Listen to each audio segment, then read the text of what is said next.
السلام عليكم ورحمة الله وبركاته. آه مين فاكر يا جماعة شرايط الكاسيت دي؟ مين يرجع بالذكريات معايا ويفتكر هذا الكائن اللي راحت عليه خلاص يعني. طلعه كده من العلبة. مين فاكر البقر الجميل ده والجمال ده؟ مين فاكر؟ تمام، كنا بنحط هنا قلم ونلف كده اهو. تمام، قلم كده اهو ونلف.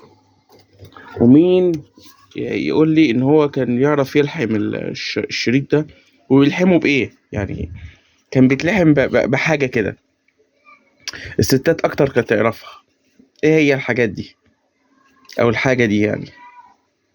هو مش صمغ ولا امير ولا بتاع، هو في حاجه تانية كان بيتلحم بيها الشريط ده لما كان بيتقطع. وكان بيبقى يوم، يعني استغفر الله العظيم، يعني كان بيبقى يوم مش معدي يوم ما بيتقطع، لان البقرة بتبقى ضعيفة جدا وقليلة في السمك بتاعها، فبتبقى مشقة يعني. تمام. مين فاكر الووكمان؟ الووكمان ده جهاز، ده اللي كان الايفون في زمنه. جهاز كده بيتحط فيه الشريط ده. تمام، و بيتحط فيه الشريط وبتسمعه ويتوصل بسماعة هيدفون في الودن. طبعا يعني الكاسيت اهو اللي كان بيشتغل عليه هو موجود عندي طبعا. انا بحب اقتني الحاجات دي لان انا بحول الموضوع ده شرايط كاسيت وشرايط فيديو.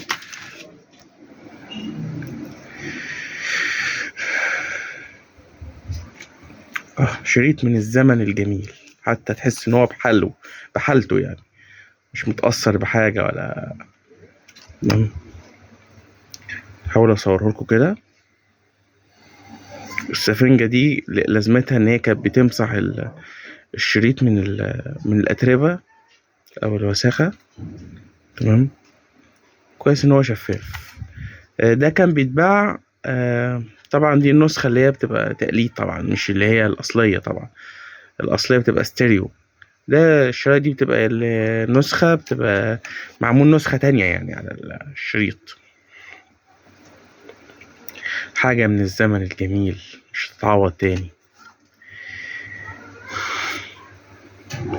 طبعا الشريط ده فيه أغاني أجنبي هو مكتوب عليها كمان.